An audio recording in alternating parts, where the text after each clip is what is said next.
আসসালামু আলাইকুম এভরিওয়ান। আজকে একটা হোয়াইট সস পাস্তা রেসিপি নিয়ে চলে আসলাম। আমি একটা পাতিল বসিয়ে নিয়েছি, সেখানে পানি দিয়ে একটু তেল দিয়ে এখন পানিটাকে ভালো করে গরম করে নেব একটু লবণ দিয়ে।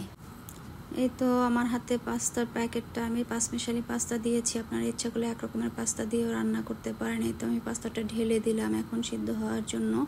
আমার পাস্তা সিদ্ধ হয়ে গেছে, এখন আমি একটা স্ট্রেনারে নামিয়ে নিব, নিয়ে ধুয়ে নিব। এই তো আমি একটা কড়াই বসিয়ে দিয়েছি, সেখানে তেল দিয়ে এখন চিকেনটাকে ভালো করে লবণ দিয়ে ভেজে নিব। আমার চিকেনটা এখন ভাজা হয়ে গেছে, এখন একটা পিরিজে উঠিয়ে নিচ্ছি আমি। এই তো আমার উঠানো শেষ, এখন সেই কড়াইতে আমি একটু বাটার দিয়ে নিচ্ছি।